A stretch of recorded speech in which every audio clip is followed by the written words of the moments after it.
What is up, chat? How we doing? Jovan, happy Monday. The brain's on.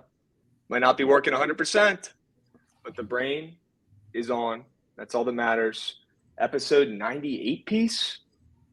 Ooh, getting up there. Hold the fry. We're about to have EP 100 today. Yeah, sources say this is episode 98. How about them apples? Chad, happy Monday. Hope you guys survived the weekend. Hendon Hooker is confirmed him.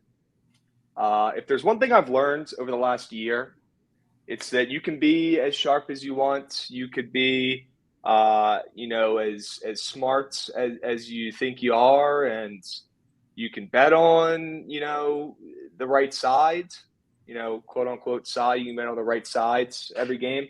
At the end of the day, there's still 60 minutes of football to be played, right? There's still 60 minutes of opportunity for fluke shit to happen. There's still 60 minutes of opportunity for the stripes to get too involved. You can be on the right side of a bet and still lose over and over and over again. And that's why you keep the bets to one unit. And that's why you keep the bets to a minimum, quality over quantity. That's my responsible gambling pitch of the week. And now we can dive right into full degeneracy. Yeah. What a Jovan, how about that TCU game on Saturday? I'm sure that was electric in person. Oh, yeah.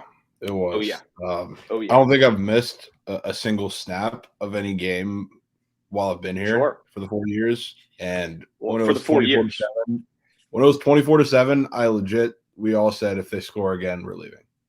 Wow. So the fact that it even got to that point and then they came back and won was absolutely insane. Wow.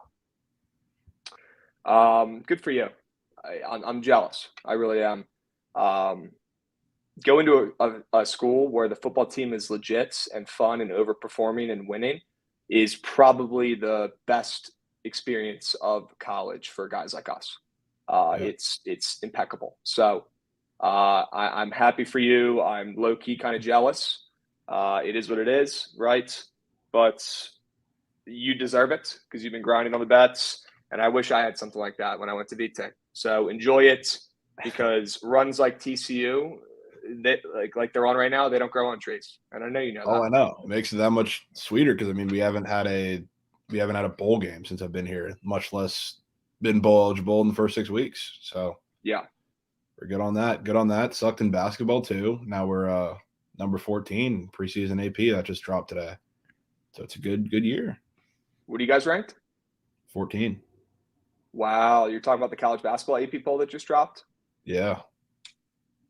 Dude, I've been balls deep in college basketball research the last week or two. I am so fucking excited, Jovan. And guys, there are so many moving parts in this league coming up this year. It's about to be college basketball like we've never seen before. And this is all I'll say about it until we can move on to some football talk because I know that's what the people want to hear today. Enjoy the March Madness bracket, how we play it now, as much as you can this year, guys, because there is a chance that next year, there's a chance that at any given year, the money is going to overtake the tradition. It happens in every sport. College football is one of the last to be affected by this, but I'll tell you right now, Jovan, and it sucks, but 5 years from now, I'd be shocked if teams like Mount St. Mary's were getting auto bids for winning their conferences in the tournament. It sucks. It's already being talked about. Enjoy the beauty of this sport while you still can, especially this year, because would not be shocked if next year there was a new rule. And that's the kind of stuff I'm hearing from some people who I trust. So we'll leave it at that. Let's go into some fucking football talk. Why don't we now? Pretty good weekend for NFL, 7-5. Turns out the Saints and the Dolphins were fake sharp, although who knows what would happen if Skylar Thompson could have finished that Dolphins game. Not here to make excuses.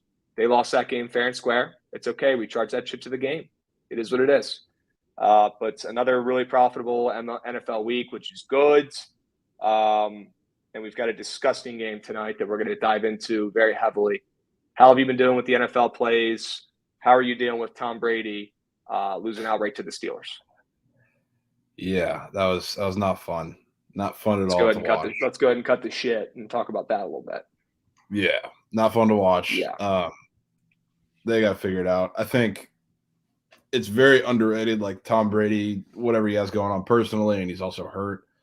And then the offensive line issues, everybody looks at those as an issue. Like, I think the issue is the lack of Bruce Arians. I think that's the real problem with this team. I think it comes down to coaching. I don't think Todd Bowles is good enough to lead this personnel that we have offensively. So I think they got to figure that out. He's got to figure out how to lead the locker room. Can he do it? I don't know. Can he do it enough to overcome all the injuries too? Who knows? But I think they'll figure it out eventually. But can they contend for anything realistically? Probably not. But we'll see. I mean, that comes down to Tom, because Tom was the one that snapped his fingers and said, I want Bruce out of here. I want to be the fucking guy. I want to be the offensive guy. And it was kind of his fault, from what I heard, for why Bruce is sitting up in the booth, not on the field. So another strike against Tom there. It's been a tough year for the guy. And you're talking about how he's playing through an injury. That's the narrative we're going to hear now for the rest of the fucking year. Oh, well, he was hurt. That's not some shit I want to start, because the guy's out there playing. If he's hurt, don't play. You know? Oh yeah, I know. That was also if he's hurt, part of the reason, like, that they haven't made this public. I don't know if they want to, but it's part of the reason he wasn't supposed to come back this year, because he didn't think he was going to be able to play in the first place. Wow. So what is the injury? Do you know what it is? I mean, I don't have it confirmed, but it seems like it's his throwing shoulder. Okay. So he got some kind of little cleanup surgery or minor procedure or whatever, and just trying to play through it, and doesn't like it's working. Damn. Well, it would really suck for him to ruin his whole family for a team and year where they don't even make the playoffs or some shit like that. That would be really brutal. They'll make the playoffs. That'd be tough for his legacy. Well, the refs will make sure that he gets in the playoffs. So that's a good point. However they got to do it. You're right. The NFL would never let him not make the playoffs this year. What am I thinking? I mean, the division also sucks. Yeah, that helps. Yeah. That helps. Tom's hurt. Aaron Rodgers is losing. Matt Stafford's hurt. Where is your head at with these veteran QBs? Are you freaking out yet? Are you giving them a little bit of time? I don't think I'm pressing the panic button yet, but it sure is all getting close. Yeah, I don't know. I think as far as contending for a Super Bowl, I'm probably pressing the panic button on a lot of these quarterbacks in the NFC. But as far as, like, I still think all of those teams will at least be in the playoffs and be in position to win games and possibly even get to the Super Bowl. So I'm not necessarily worried about them, like, missing the playoffs, but I don't think they can make any noise. Okay. Yeah. That's fair. We know Aaron Rodgers has gotten off to some historically bad starts over the last couple of years, but I don't know if he's ever lost to the Giants and Jets back-to-back weeks. That's pretty embarrassing. Yeah, that's tough. They need to figure that out. And, of course, what a great buy low spot for the Packers this week, coming to Landover, Maryland, facing a Commanders team off a win. So isn't that great timing for the Commanders? Awesome. Super excited. That is a winnable game. There's no fucking way we're winning that game. I'm not so eager to take the Packers. Say that. Well, no, I love taking plus 5.5 at home with shitty teams too, and that's the category we fill in. But Carson Wentz, you're seeing some 5s. Yeah, dude. Carson Wentz is not going to be playing for the next couple of weeks, and nobody's really talking about it. I mean, probably because it's Carson Wentz and the Commanders, right? But he's not fucking playing this week, and I don't know who the hell is. Are we giving it to the 4 card? Are we giving it to the swag hound, Heineke, or are we giving it to the Rook? Are we giving it to Sam Howell and seeing what we got?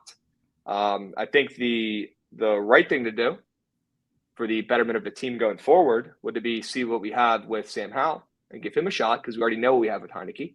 But what we're going to do with Ron Rivera about an inch away from getting fired at any given moment is give the ball to the 4 cards and try to win games. And what we're going to do is we're probably going to end up going 7-10 and missing the playoffs, but we're going to end up with 15th overall pick. That's what we do every year, because we're not smart enough or good enough to fucking know when to tank, but we're not bad enough to end up with a top 5 pick. And that's the Commanders. That's how they win. Smart guys. Really smart dudes. Good people, too. Though, I'm sure you guys have heard all the reports. Good people. I am not eager to put my rookie quarterback behind that offensive line, especially against the Packers. Yeah, without a doubt. But you'll put the $29 million quarterback we're paying to save the season out there, and he's breaking fingers. So I don't know why we wouldn't put a rook out there and see what we got. We drafted him. We didn't draft him to fucking clean shoes, shine shoes. We drafted him to play. I think if Sam Howell goes out there, he's going to look like a chicken with his head cut off behind that O-line. It's going to be an absolute shit show. I think Heineke, they're both mobile, but at least Heineke can throw the football. Sam Howell has a cannon, but he has no clue where it's going. So that's the Commander talk. Sometimes I have to just get cut off with the Commander talk because I know people don't give a shit. But keep that in mind, guys. We don't know who the fuck is playing quarterback for the Commanders this week. I don't even know. Wow. What's going on with Robbie Anderson? What is going on? Why am I seeing videos of him hump the side of a car? Have you seen those videos? I haven't seen those, but I mean, I just watched. I saw the game yesterday where he was screaming at the coach.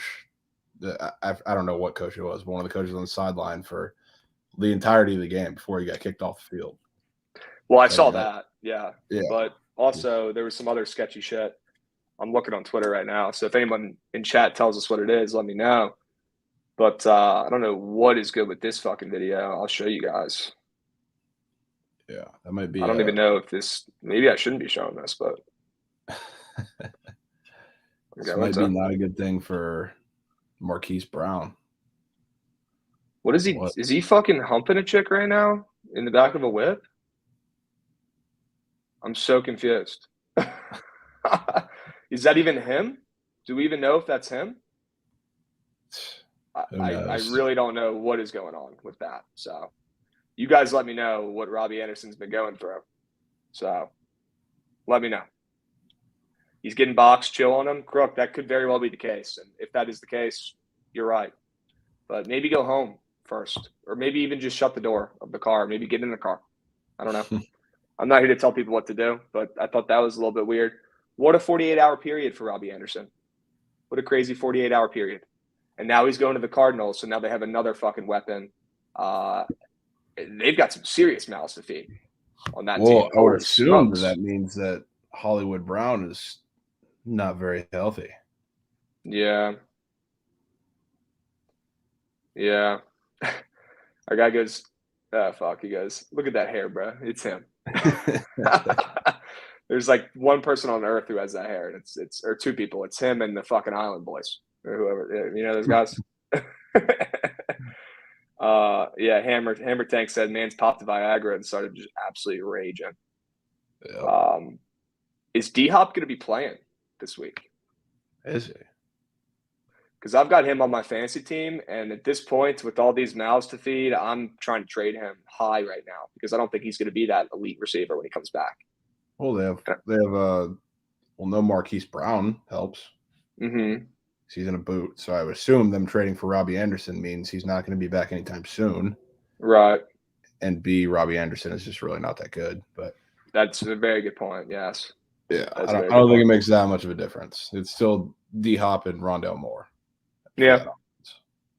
Okay. That's fair. Wanted to ask you about the new playoff formats. Our guy Ben, he wanted your thoughts on this. We were talking about this earlier. What is your thought on the new playoff format with the new wild card 3-game series? What are you thinking about that now after that's done? And what do you think about them doing the ghost runners in the regular season and then switching back to the regular baseball rules for extra innings in the postseason? I like the new playoff format. I think like people are very, I don't want to say upset about it, but it's a lot of big topics of conversation because we saw, the better teams lose. We saw the Dodgers and the Braves go down. But I mean, in these series, they have the advantage. Like let's not act that they don't have the pitching advantage. Let's not act like they're not playing the lower seeded teams than them. So I don't see a problem. It forces them to win more games, win them in a different format. So I have no problem with it. I think it's just the same. And I'm not saying that because I like to see, the Dodgers lose, the Braves lose, or whatever, but I think it just makes it more palatable. So I'm perfectly fine with that. I love it. I've got no qualms. I'm always down to see. I thought it would give an advantage to the better teams, and I think it's given the advantage to the other teams. With the rest, I think the rest and rust has really the rust, I guess, has really affected some of these better teams, like the fucking Braves, and I don't know why the other teams slipped my mind. The Dodgers, duh. Dodgers. I don't know how I could forget them, but I think the rust has kind of gotten to some of these teams, and I'm really excited to dive into this MLB game, and we're going to in a little bit, but we got to go over these college basketball rankings real quick. We got to look at these real quick because I'm absolutely juiced. Let's take a peek. Preseason AP Top 25. UNC, not a surprise. Number 1, getting hella votes. Gonzaga, Houston, your squad. Houston has their best recruit ever coming in this year. A really good guard. So top 5 player in the country probably this year. Forget his name, but he's going to be an absolute stud. We got Kentucky here, number 4. They're always getting respect, although they haven't been to a Final Four in almost a decade, which is getting pretty crazy. I'm sure their fans are getting a little concerned. Duke has debatably the best, recruiting class coming in this year. They've got some really good freshmen coming in.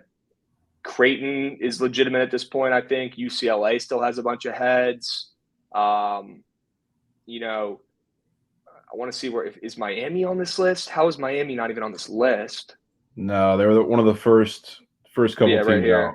Oh yeah, there you go. Are you hip? You're hip to Miami. Miami's booster paying these kids a fuck ton of money to all transfer there and play there this year, right? Like they have the most NIL money by far. Yep. I forget the guy's name, but he's absolutely shelling out bills. So I'm very curious to see how that affects this team because they have a ton of talent, but will the money get to their heads a little bit? And I know it sounds corny, but if these guys are more worried about their commercials they got to film than practicing and locking in to get extra reps, let's see how it plays out. But at the end of the day, they have an extremely talented team. How about them Hokies getting 1 vote? Sure they can. How about them? Sure they can. Honestly, they probably should be ranked. I don't really know how we're not. That's okay though. Had to take a brief look at this. San Diego State at 19. Hilarious. They're going to be very, very good. They're going to be they are, even better than last year. They have a transfer now to pair with Bradley. I forget who it is. I was reading about it the other day. They have a really good transfer coming in to pair with him. And we know Bradley's an absolute fucking dog, and he's still there. So that's huge. Dayton is ranked here. I love seeing some mid-major love, right? Your TCU Horned Frogs are in there. Texas has a whole new squad this year pretty much. Arkansas is still stacked, right? UVA is back in the picture. So San Diego State, we already talked about. Some good teams. I'm really excited for this season, guys. I'm really fucking excited. St. Louis is my sleeper pick of the year. They're going to be fucking sick. I'm really excited. Yeah. I mean, a hell of a year. It's going to be super exciting. A lot of those not mid, but like the teen rated teams like a TCU or like a couple of those teams around them, they're going to be really good. Mm-hmm. And I'm excited. Yeah, dude. I'm excited to watch TCU too. Well, I'll tell you what, I'm going to have to come down for the Providence TCU game because that one's personal. Yeah, for sure. That one is personal. I'm excited. We got a little inside scoop because all the secret scrimmages have been happening. Sure. TCU did kind of just 30-piece Alabama this past week. Wow. Yeah, that'd be fucking nuts. If they're better than Alabama. Though Bama is like the sketchiest fucking team. They were so talented last year and they just couldn't put it together. So it does not shock me. I think TCU, you guys have 2 really good players this season. So I'm really excited for you guys. You're going to be fucking sick. Yeah, it's going to be fun to watch. You're going to be sick. It's a good time to be a TCU student right now for sports. Yeah, so. 100%. Yankees are doomed. Somebody in chat said, I have a May go down the Yankees tonight. Bro, no. Let's talk about that game. Fuck it. Let's dive in. I'm going to be on the guards today. Yeah. There, I said it. I'm going to be on the guards today. This is a fucking plums play for me. This is not a line play. This is not a baseball brain play. This is I feel it in my plums play. And for baseball, for me, whenever those speak, I have to listen. And I just have a weird feeling in my belly that the Guardians are advancing and they're going to play Houston in the next round. I'm a huge Savali guy. I have been for the last couple of years. It's been a tough couple of years being a Savali guy. He's really been battling injury problems for the last 2 years and hasn't really been himself. But when he's healthy and when he's locked in, he's really fucking good. And I think this total movement from 7.5 down to 7 tells me he's going to pitch just fine today. And I think him versus Talion, I'm not scared of Talion one bit. And I think Cleveland has a serious bullpen advantage. We know that. And I think, honestly, yesterday with fucking God, why am I forgetting his name? The absolute swag hound on the Guardians who made Garrett Cole his bitch. Yeah, Josh Naylor absolutely staring down Garrett Cole and calling him his pretty much calling him his bitch. And then Garrett Cole after the game saying, "Oh, I didn't see it in person. I saw it after." You fucking saw that shit. He was staring at you in the fucking eyes running around the bases the entire time. You're telling me you didn't see that shit? He just big dicked you. And Garrett Cole got stuffed in a locker and sounded like a fucking crying high school kid in that interview afterwards. It was hilarious. It was absolutely hilarious. So Josh Naylor now also owns Garrett Cole. He is also on the birth certificate with Juan Soto as Garrett Cole's parents. So that's a nice little couple there. I think that was a statement. And I know they didn't win the game. But I think him bringing that energy and chirping them, I know they didn't come back and win. I think that swagger carries into today. And I think the Guardians have the emotional edge. And I think all the pressure is on the Yanks right now. The better team, the higher expectations, a team with a top 5 payroll playing a Guardians team who has the 3rd cheapest roster in all of baseball. I think they have no pressure. You know, this season's already considered a success for them. No pressure, no skin off their back if they lose. The Yankees are the ones that are going to be playing tight, and they're the ones at home. We know as soon as they go down a run here early, the Yankees fans are going to start booing. Aaron Judge isn't seeing the ball great right now. Give me the Guards. Plus 130 here. Not a line play, not a baseball brain play, a field in my plums play. And they're fucking winning this game, and they're playing Houston in the NLCS. What do you think? I can't get myself to get involved with a side pregame because Talion worries me. Because like if there's a pitcher that's going to feed into the Guards getting fluky hits, it's going to be him because he's going to throw a bunch of fastballs. That's all he's going to do. So like guys like Stephen Kwan and J Ram, who I've seen 1,000 times today for good reason, they're going to be the ones to take advantage of that. So with that being said, I do think he still pitches well, but I don't know what their plans are going to be behind him because I know Nestor is going to be planning to come out of the bullpen for however long, not too long, but on short rest. So if he comes in, that's a tied game.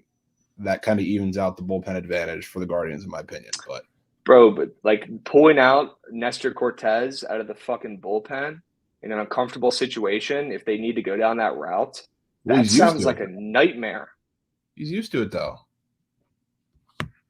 He's used to coming out of the pen all the time? Yeah, that's where he used to be. He used to be a bullpen guy before switching to a starter? The last couple of years. Yeah. Okay. Well, then that makes it better, I guess. But that sounds like a whole fucking mess. I feel like teams bringing out starters, I mean, it goes 2 completely different ways. You either go in there and shut them out, like Patrick Corbin back in 2019, or you get some Robbie Ray action and you just absolutely lose the game. So that's fucking sketch. I don't want Mike Coynes on a team pulling out a fucking starter out of the pen, no matter if he was in the bullpen or not. I don't. Yeah, I mean, that's fair. That's fair. I still think both the staffs pitch well, though. So, I mean, if I had to be on, I'll probably be on the under. I don't want to side, but if they get past this point with Tyon and then Nestor, and then it's just straight bullpen versus bullpen, I wouldn't get mad at a live bet for the Guards. Okay. Is the Prize Picks board speaking to you at all? Well, not really. Because they have nothing for the pitchers up. No like fantasy scores because their leashes are going to be really short, of course, in a winner take all game. So I mean, there's nothing really crazy, I would say. It's not really anything special that you can look at and say, hey, this kind of tells me this is going to happen, because some of the same squares they've had up all series. Mm-hmm. Do you think it's a little weird they have the Nerfy Yerfy up? No, because I really don't think anybody is really screaming to take a Savali tie on Nerfy. And no, the Yankees playing thing is not true, by the way. It's not true? No. Okay. That's like it's like their traveling party plane. Like family and friends or whatever. They got in last night. So no need to worry about that. Okay. Shout out the Eagles last night coming through for my survivor pick. You ended up did you go to the Rams? Yeah. Okay. Well, they pulled through as well, so we're still alive. Are you in the book it? Are you in the book it one? No, I'm not. Okay. I mean, all this I went in to go join it when it first dropped, and it said it was full. I was like, shit. That was actually just me not letting you in because I didn't want you to win. Yeah, I mean, I guess so. Yeah, we're still alive. So, guys, I'm still going to give out my survivor picks every week. I don't give a fuck. You guys can take my picks. If you're in that league too, ride with me. I don't give a fuck. I'm going to let the people know what I'm on. I don't really care. I have won survivor pools before. I'm going to win one this year. This is my shit. So stick with me on the survivor picks, and you're going to be just fine. Okay. We still have a lot of really good teams left because we've taken some crazy picks. We took the Eagles last night, which was fucking ballsy. We took the Commanders week 1, which looking back on that now was fucking nuts. Yeah. Dill God, hey, keep that same energy, bro. Keep that same energy. I'll see you at the top. All right. Thank you for clearing up that plane situation. That's good. I thought that was real. Thank you. Either way, I really don't think it would have mattered. But yeah, the prize picks board, there's just nothing really up. The only thing I would try to get cute with would be taking either of the starting pitchers under strikeouts, because like you said, they're going to get pulled earlier than people think.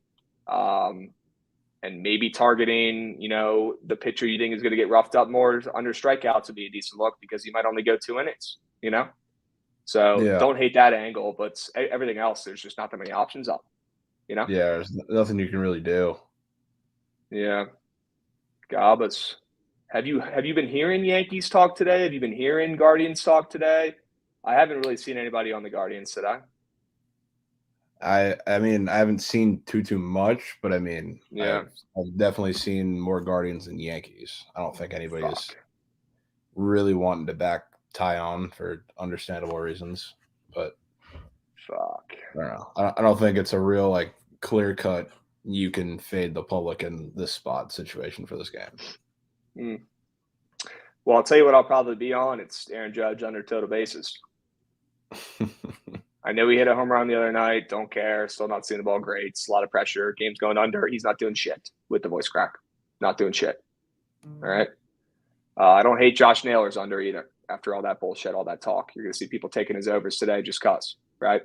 Don't hate that under too. Okay. I like the Guardians, Billy. I'm going to be on them tonight. Barring any crazy, public siding or crazy line movement, I'll be on the Guards tonight. All right. Judge under equals donation. Could be Hags. And if it is a bullpen game both ways, give me the Guards. Perfect. I want a bullpen game. I do. Guardians have the significant advantage with the bullpen. So I am totally okay with that. All right. Let's talk about this NFL game tonight. Like I said, pretty good week so far. Underdogs so far this week. They're 6-7 ATS, but they've won all 6 games outright. Every dog that's covered this week has fucking won outright. And correct me if I'm wrong, but I'm pretty sure that's true. I did it in 1 minute going through the fucking card. Every single dog that covered won outright this week. Yes, they did. That's nuts. That is. And you were seeing, a +10 with the Packers, that fucking covered. +7.5 with the Jets. They fucking won outright. You saw some crazy shit this weekend in NFL, and it begs the question that I bring up every week. Is it time to just stop fucking taking the points and just betting that mouse? Wouldn't say that. We do this every week, though. Yeah. But I mean, there was also, like, I don't know if it was last week or the week before, where a lot of it was like all the underdogs covered but didn't win. So, I mean, it goes through phases. So I wouldn't say cut that just yet, but especially because I think next week there's a lot of touchdown plus underdogs, if I'm not mistaken. So I will stay with the points. Well, there are some early look-ahead lines that we were talking about yesterday. Why don't we fill the people in on some of these, some lines you thought were kind of weird looking ahead about a week? What are we thinking? Yeah, I mean, the Jags, like they've said it. I've seen it in the chat, too, earlier. The Jags being not even 2.5 now. They're up to 3 most places now against the Giants. Shit. The greatest team of all time. Is crazy to me. Actually, unbelievable. The Jags just finished the job against the Colts. Gave them every opportunity to win that game. Literally. Absolutely nuts. Yeah, that Jags line reeks. I might have to lock that one in now. There's no 2.5s left. Great. Awesome. Sweet. Unbelievable. Sure. Just wait till we put units on them. Yeah. Yeah, Trent, do not fucking bet on this Poverty Giants team. They're frauds. Do not bet on this team. Although, respect to Daniel Jones for doing enough, and mad respect to Brian Dable, who is a fucking beast. That guy, I give all the credit to. Denver minus 3.5 hosting the Jets. This line will be moving around a ton, depending on what happens tonight. So I'd probably sit that one out and wait. I don't think Vegas is ready to give the Jets respect just yet. So I'm not buying too much into that line, even if it kind of stays where it is. Oh, no. Our guy Ryan in chat's a huge Broncos fan and said they have no chance tonight. That's not good. Why, Ryan? Tell us why. That's not good. Yeah, the Giants have a crazy favorable schedule going forward. They play like all shit teams coming up, which is wild. So exactly, we'll see. They're going to lose to the Jags this week. Shout out the Falcons. The Orioles of the NFL. Shout out Marcus Mariota. Hey, it might not be pretty. Gets the job done. They're now undefeated ATS. They're now 3-3. I feel like they're like 10-0 at this point, the way we've been talking about them. But in a bettor's world, they kind of are. They haven't lost your coin this year, so respect. The books don't know how to cap this team. Straight up, they continue to devalue them every single week. They're undervaluing them. They don't know how to cap them. Might be on the next week too. Yeah, what's next week looking like? Who do they play? 6.5 to 6 on the road against the Bengals. Fucking Bengals, man. Yeah, that is gross. Okay. Yeah, I mean, I'm not taking the Bengals minus 6 at home. You kidding me? What am I, an idiot? I'm not taking that. Absolutely not. I think there were some fake sharp spots this weekend, man. Fuck. There's a lot of spots where it looks like some points this coming week. Yeah. I mean, the one that stood out to me, I think, was the Raiders Texans totals. It went up to 45.5, 46 even some places. Jesus. I know the Raiders offense is good. Their defense is not great either, but the Texans, when's the last time they've looked somewhat competent on offense? It's been a while. I mean, they put up 24 against the Chargers, which was really helped by their defense and turnovers. Other than that, they really haven't done much of anything. I don't get that. Bro, did Savali's fucking strikeout really get bumped? It did just get bumped. From 3.5 to 3. Right as we're talking about how maybe we should take some unders in these. Nice. That's crazy timing, crazy coincidence, honestly, that the line would move as we're talking about it. What about Raiders for Survivor Pool? Let's go ahead and give the Survivor Pool a break for a couple of days. Let's enjoy our win, celebrate, and we'll get back to the drawing board on Tuesday. Let's give a night off there for the Survivor Pool. Okay. Yeah, I don't know why people are thinking Russell is just going to turn up. Lol. It's honestly a very valid comment. It's a very valid comment. So here's what I'm thinking about this game tonight. Let's cut the shit. All right. The line's a little short for my liking. I think we can all agree that. We saw the Chargers opened up at, what did they open up at? 5.5 on those books, and now they're down to 4.5 on those books, with, the money 50-50 or a little bit more money on the Chargers. So that's sketch. That's reverse line movement, right? Some respected bettors must be on the Broncos, and I want to join them. I want to be on that plus 4.5. Get it while it's hot, because it's probably going to close at 4, to be honest with you. So I'll be on them. I'm going to be plugging my fucking nose, closing my eyes, and knowing that it's going to fucking reek. Placing that bet, it's going to smell like shit, but that's how you know you're in the right place. When you look around, you're in the sports book, it smells like shit. That's how you know you're locking in a winner, all right? If it smells like fucking perfume and Dior fucking cologne, the book's got you right where they want you, okay? Yeah.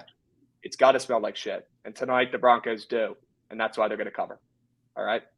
Simple as that. Crazy analogy. Can you give some football brain comments about the Broncos? Yeah, I mean, I think they're a good matchup for the Chargers offense, especially in the secondary. So that's why I honestly kind of lean the under, because I feel like this is a game where, like, everybody's been all over the Russ is terrible, the Broncos offense is terrible, yet the over and a lot of points today are become very popular. The line's moving down a little bit. So I think their secondary is going to play really well. Like, I've seen a lot of Mike Williams under talk today, which I also kind of agree on. I don't think that he's going to be in great position for those downfield routes. And I think once you go there, it's going to be a lot predicated on the run game with Eckler. He's very capable, but running the ball takes time. And the Chargers aren't a team that's very used to having to win like that, like, to put it simply. So I think that'll take time. I think the Broncos offense will be a little better because they're also an offense suited to go against the Chargers defense. So I think that gives them the advantage. So I would lean the Broncos, but I think I'd rather play the under. But I think they both play into each other.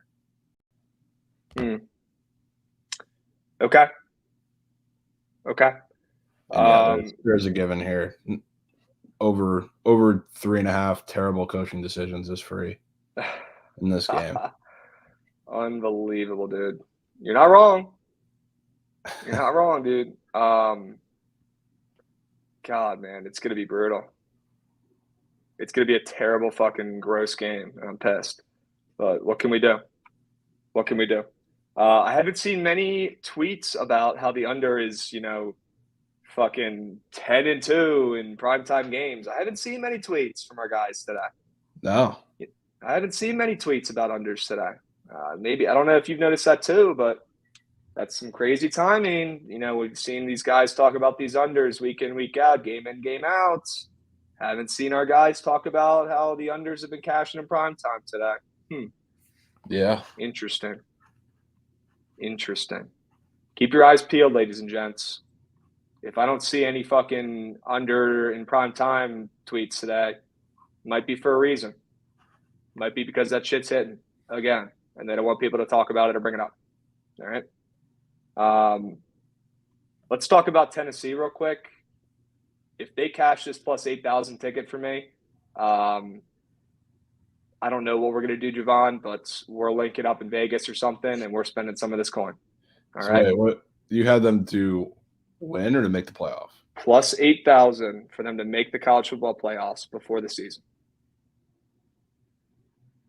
Okay. Plus 8,000 for them to make the college football playoffs before the season. Well, I think you're going to be. It's going to be a committee decision then, because they are. How do we see this playing out? Because they're going to have to go to Georgia. They're not going to win that game. They're not winning that game, but them not winning that game, they're not making the SEC championship. So they're going to have to be the third team in from the SEC, unless Bama drops another game, or if they drop the one in the SEC championship, maybe they get in instead of them. But it's going to be tough if they don't win that game in Athens. Well, they're not winning it, so I know. Yeah. So it'll probably be. You got to become a big Georgia fan. Yeah. Does Georgia and Bama play this in the regular season? No, just in the of course they don't. SEC championship game if they get there. Awesome, great. So what happens if Georgia beats them in the SEC championship game and Bama has 2 losses? Well, I mean, and Tennessee has 1 loss. Theoretically, Bama should be eliminated, but they're Bama, so you can't really always eliminate that possibility. Right. They should be out. Ohio State's probably not losing a game, so they would be in. Michigan might not lose a game. Michigan is definitely losing twice. Good. Get them out of here. They're not beating Ohio State, and I just don't see them making the playoff. They're fraudulent. So honestly, it might come down to fucking Clemson, dude. Oh my god. Yeah, it's gonna come down to Clemson not audit bid, but you know what I mean. If they go undefeated and win the ACC, you're telling me they're not putting that team in there? Yeah, that they probably are. They're probably putting an undefeated Clemson in over a 1-loss Tennessee team. It's going to be really tough. You're right. It's going to come down to the fucking committee. It really is. They're probably going to have to check the handle and all the bets. I hope the Big 12 doesn't get involved. Oh my goodness. I mean, I guess honestly at this point it would be just us, and I don't see TCU going undefeated. Which give me a break. Get that fucking shit out of here. Come on. Yeah, them going undefeated and winning the champ game is very unlikely. So we'll probably be outside looking in, best case scenario. Stop it, Brandon. Stop it. Stop telling the people good things. Stop it. Yeah, it's going to be tough. It's going to be tough. Any props in this Monday Night Football game that are catching your eye today? I'm seeing a lot of Eckler talk. A lot of Eckler touchdown props. A lot of Eckler talk today.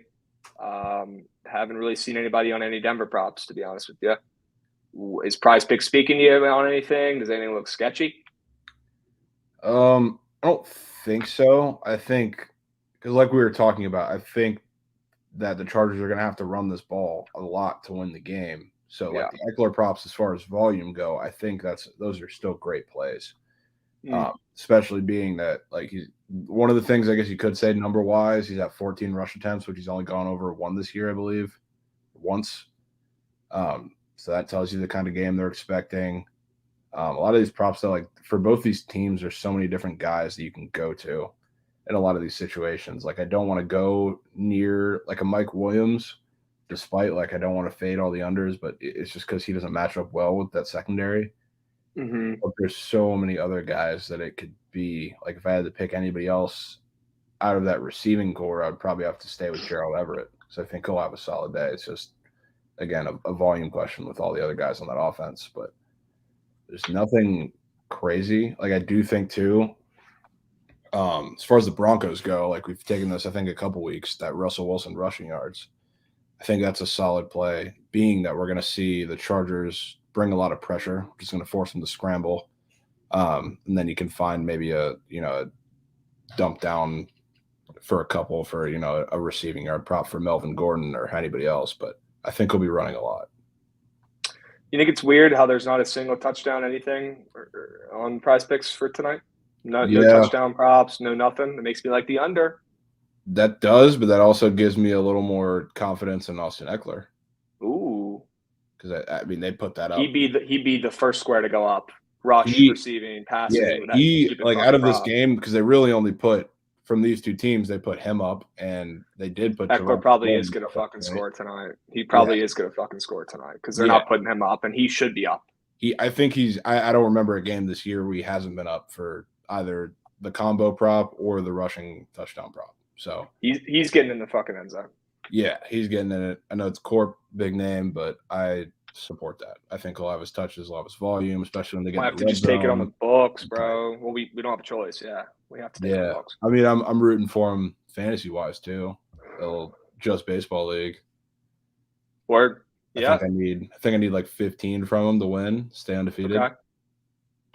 Damn. I'm on a little bit of a run in that league too. I don't know if you took a notice.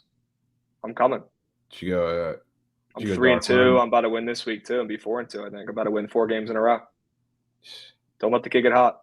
That the week 1 loss turned you up. Yeah, you beat me. Yeah, the boys got really fired up after Jovan worked me in week 1. No, honestly, Ramondre Stevenson and Ayuk carried me this week. Yeah. So, Ayuk. Guys, follow us on Pickett, by the way. Corp Ad Read, follow us on Pickett. All the bets for tonight will be up there. If you haven't followed us on there yet, you're behind. Figure it out. Pick up your phone and do it right now. Pretty fire app. Pretty cool. It's good to know how much you're actually up or down because not a lot of apps will keep you in check like that. So use it. Figure it out. You'll see my fucking Eckler ATTS prop pop up there probably within the next couple of hours. All right. So go follow me on there. Go follow Jovan on there. I'm trying to look up ATTS props right now for NFL. He is. I think as juicy as I've seen him all year. I'm seeing minus 135. Jesus fuck. Which is crazy. Are you serious, dude? Yeah. BetMGM has a minus 227. 227? Yeah, is that true? That can't be real. Let me see. I'm looking on bet stamps. Let's see. Take Kelly over rush yards and touchdown. Let me know what the fucking play is on that, Drama Kane. I don't hate the angle. If Javon's saying they're gonna have to run the shit out of the ball, they're gonna have to run the shit out of the ball today, and he's gonna need to run the ball. Yeah. Let's see. Yeah, and I saw Armen Zindel said there's a boost on Eckler touchdown, but there is every week, so can't say I'm really too concerned. Fuck. All popular plays on FanDuel have Chargers ML and spread. Good. Yeah. Mike Williams is in that same boost too, so have him blow it. Sure. Yeah, Eckler is minus 225 on that MGM to score a touchdown. Yeah. There's no way. I literally am looking at it right now. That's insane.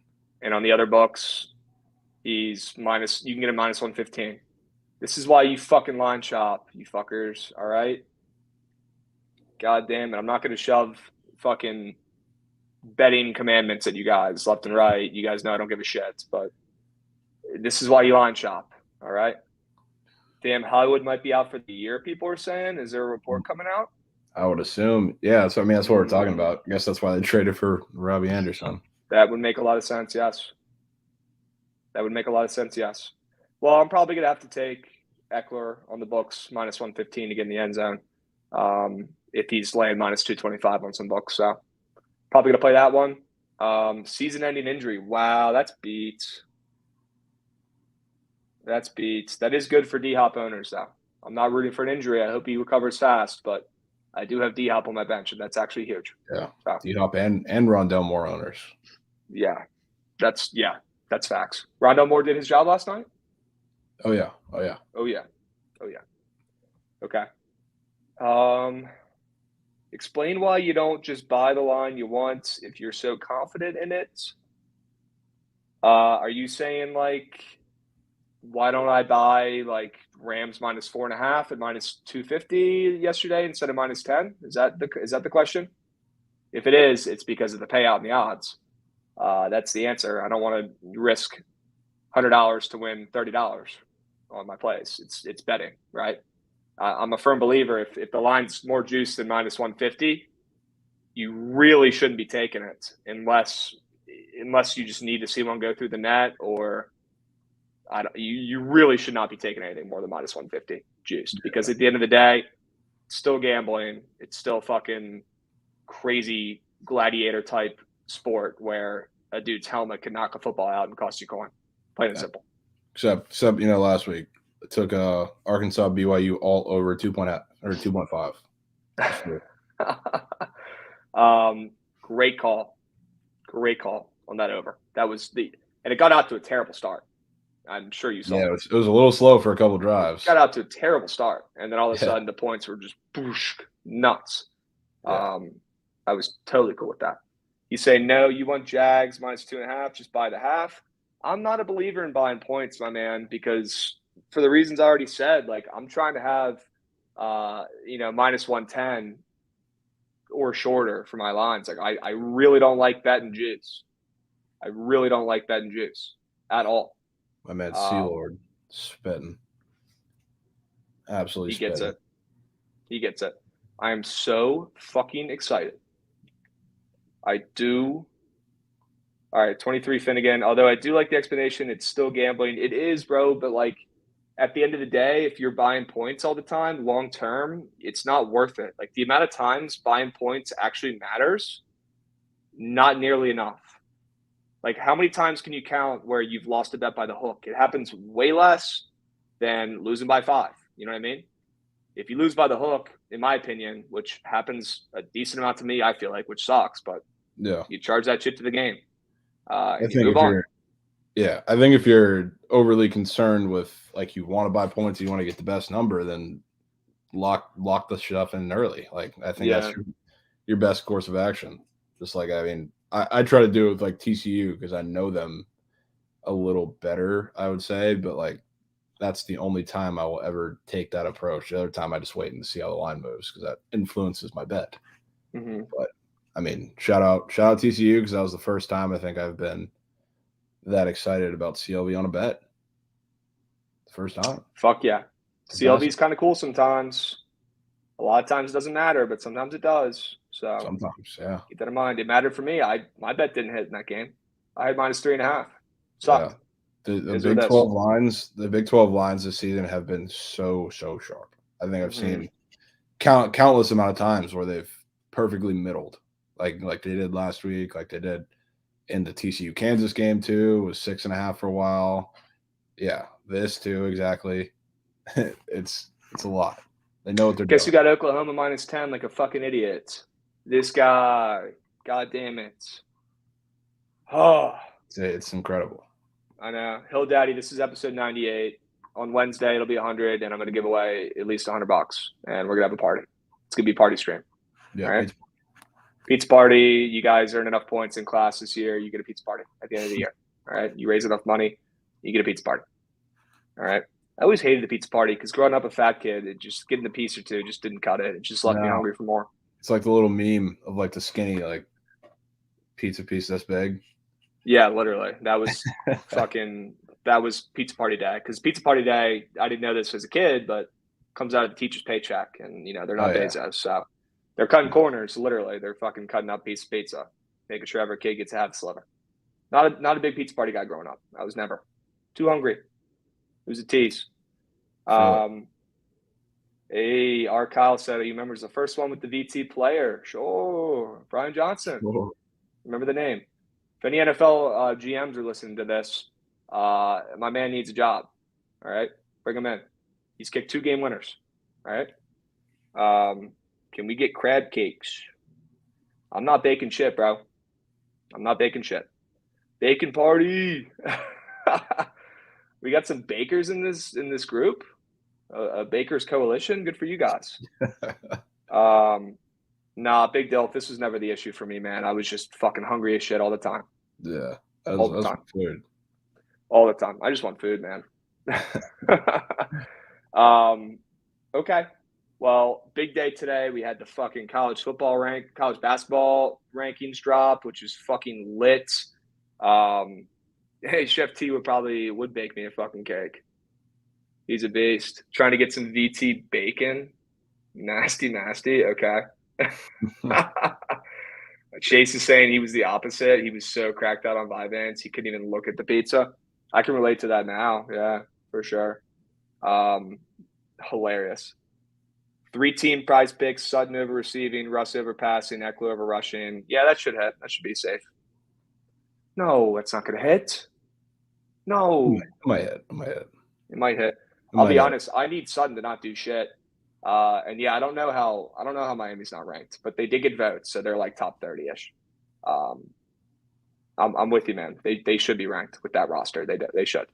But I am up 12 points in my fantasy league with my buddies, and my opponent only has Cortland Sutton tonight.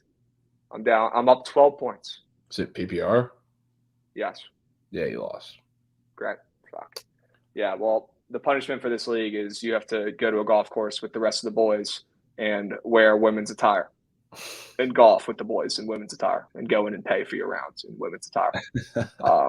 So I guess that'll be good content. Yeah. But my team sucks. I'm undefeated in the Book It League, which is sick. But in my league with my buddies from home, of course, I'm literally 1-4, holding on by a thread. So I need Courtland Sutton. To twist an ankle early, sit out the rest of the game, and then next week I want him to get 5 touchdowns. How about that? I feel like that's a fair deal. That's fair. That's fair, right? No, I have to play from the men's tee still. and everyone's going to look at me and watch me tee off, the whole group. I'm going to have buddies be flying down from all over the country to watch me in a dress play golf. God damn it. Oh, I'm definitely not golfing in heels because women golfers don't do that. But that's okay. Man, I need to make some moves in that league. Holy shit. I'm getting nervous just thinking about it. That is not good. That is not good. But yeah, fantasy football is just not the same as it used to be growing up. Now that there's betting, it's not the same. And I think, Chad, you guys could probably agree, like, at least for me, maybe it's because I'm a fiend, but betting takes priority over the fantasy at this point. Yeah, it really does. And I prefer playing DFS than playing fantasy football at this point, because at least every week you build a new team, right? And I know you've dabbled with that. That shit's electric playing DFS. Yeah. I love it. It is. And it's nice because if you have no good team for the whole year, if you have terrible injury concerns, every week is a new week. And I think it makes the skilled fantasy players kind of rise to the top and not have injuries matter so much. So big DFS guy. I think that's way more fun. I'm going to try to convince my league to switch to that next year, I think, to be honest with you. But unfortunately tonight, another crazy primetime game. I don't know who's picking these games. I don't know who decided to have Russ be on primetime. I think this is the fourth game he's been on primetime this year.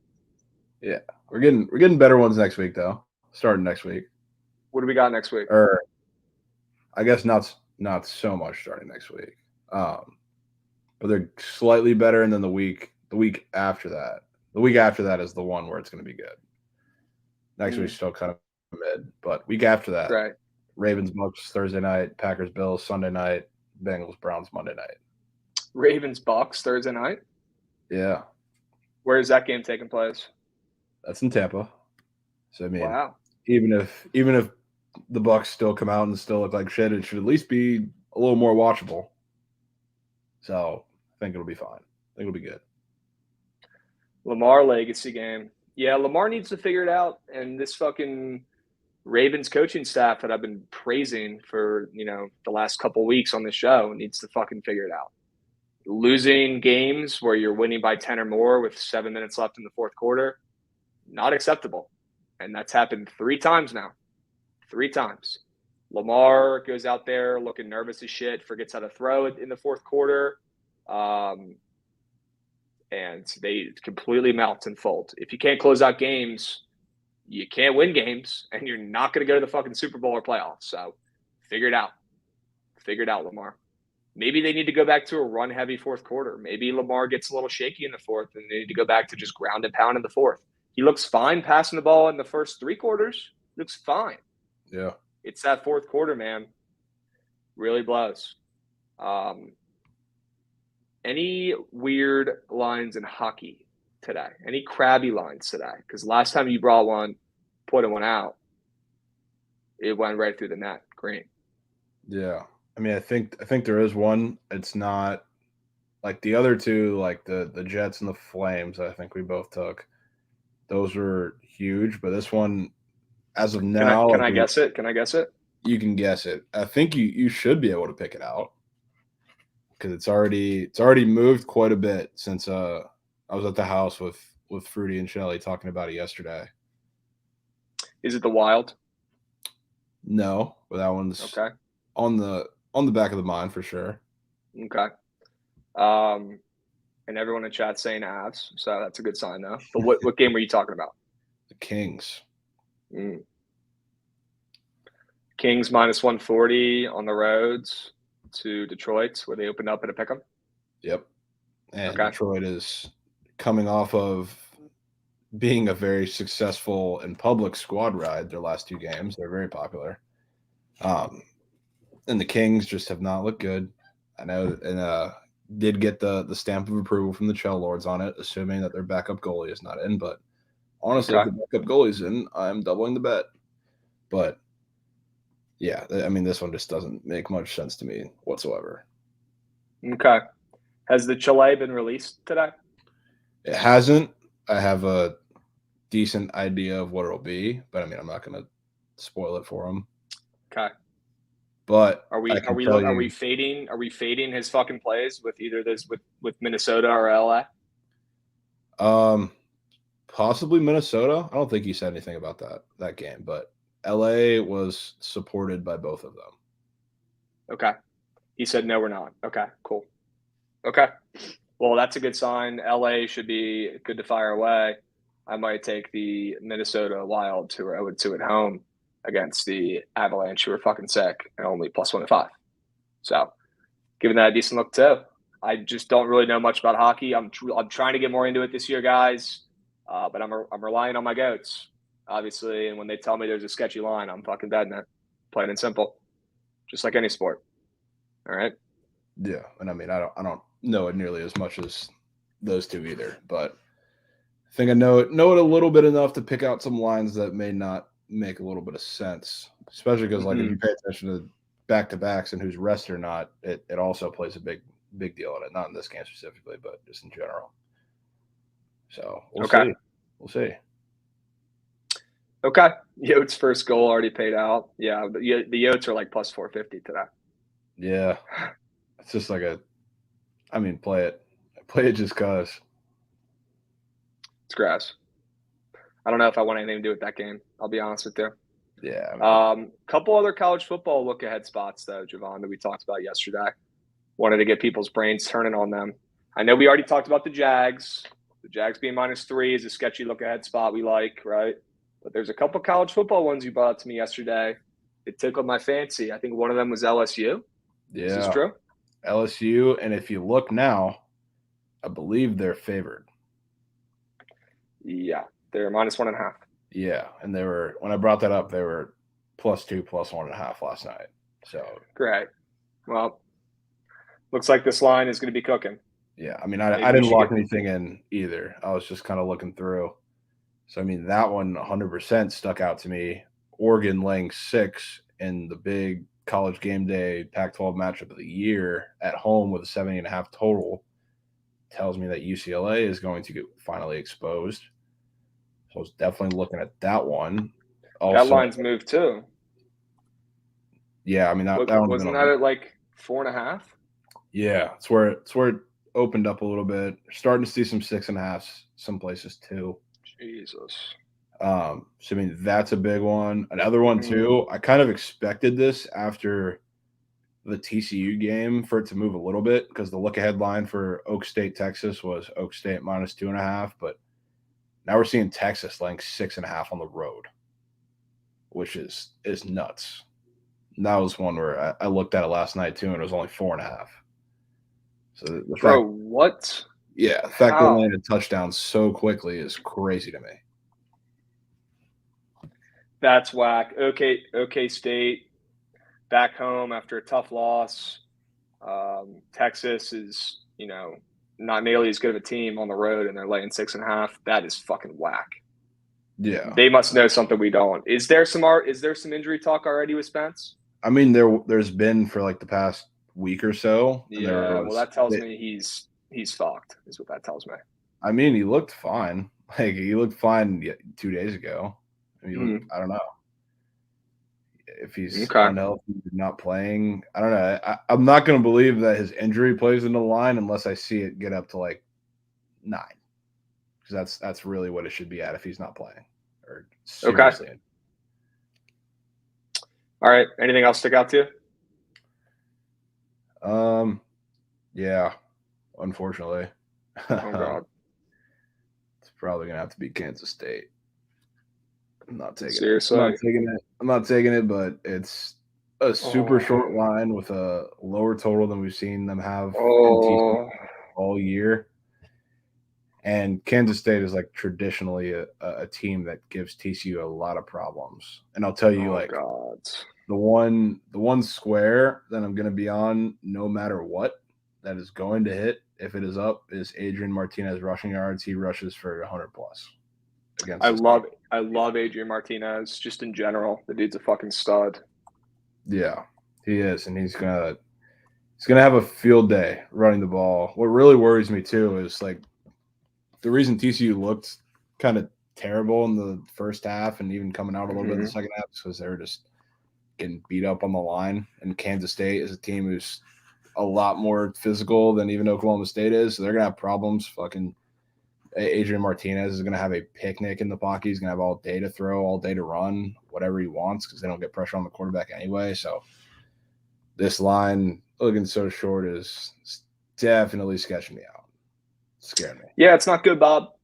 No, it's not good. No, not good at all. Holy smokes! Kansas State might go into your home and do the damn thing. That would really suck. Yeah. And you even just whispering these words are telling me everything I need to know.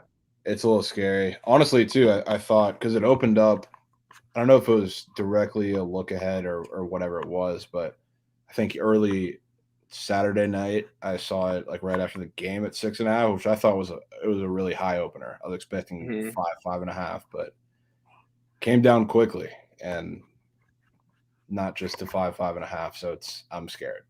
100% scared. Yeah, you should be scared in that game. I'm going to be on Kansas State. I'm sorry. I'm going to tell you right now. I'm going to give you a week to deal with it, but I'm telling you right now, I'm going to be on Kansas State. Yep. Don't blame you whatsoever. I will say that if it starts moving back up a little bit, I feel a little better if it closes at like a 4.5, because that the way that the lines have been moving in these Big 12 games, it makes me think that it's going to land right in the middle. So we'll see. We'll see how it moves. The total definitely doesn't give me any confidence at all at 58.5. I don't think I've seen a TCU total under 65.5 since week 1. Give me the ender. Yeah, that would be the play. Give me the ender. You might have to play that if you can't play TCUs. I can't go to our first night game in all of my 4 years here. Oh my God, the game's on at 8:00 on Saturday. You guys are fucked. It's the first Big 12 or first conference night game we've had in 4 years. Bro, you guys are fucked because there's been some square hits for the noon slates and stuff like that, but these night games, these dogs have been covering in these night games, college football. We saw Fresno State outright, by the way. We talked about Fresno State a little bit last week. Outright. Yeah, just gotta hope for a Clemson type performance. Yeah. How about Navy not quitting and covering against SMU last week? That sucked. Yeah, that made me sick. That sucked. Bro, they were looking like it was a 7-point game. They were trying to score, and SMU was letting them score. They didn't give a fuck. And I hate to be that guy, but I've seen that happen so many times with this Navy team where they play for the cover. It's almost sketch at this point. I know. It's almost weird. It's weird how hard they were trying there at the end. But that's what they do. It's Navy. They play with fucking heart and energy. And I guarantee it's because their coach is you know what? Till that fucking clock, it strikes 0, you're playing your ass off because this is the Naval Academy. And the kids are like, okay, fine, we'll do that because we go to Navy and we're fucking awesome people. So they don't give up. And that really sucked. It did. It really sucked watching that happen. But, Michigan. My guy wants me to talk about Michigan. Respect to Michigan. For sure. This is the first time I'll probably ever say this. This Michigan team is actually pretty fucking good. And they might not be fraudulent for the first time Harbaugh has been a coach. But like you said, Jovan, you see a couple losses in their future. Wouldn't be surprised to see the Khakis go down in a game where he probably shouldn't lose. I know we've seen this movie before, but over the last year and a half, Jovan, Michigan's been one of the best teams ATS in college football. I think there's certainly a better team than they've been in the past couple of seasons. But I think the way that they're rolling through the conference is more of an indictment on the bottom tier teams instead of them. I think Penn State is one of the most fraudulent teams that they've had. That's fair. So they are. Iowa is just so bad. I mean, I just don't believe in any of the rest of this conference, and I think it's more of an indictment on that than saying Michigan is so much better. Okay. Well, that's fair. And Michigan will probably Michigan, just like the Mets always met. Teams who melt will continue to melt until there's a significant change. So do not disagree. Jovan, how about those TCU Horned Frogs, man? The run they're on for you is awesome. I appreciate you coming on. The brain cells are being fired up, ladies and gents, for the rest of the week. The brain cells, they're recalibrating. I can feel it in my head. We're winning bets tonight. And it starts with the Broncos. Broncos country. Let's fucking ride. W's in chat. We'll be seeing you boys tomorrow.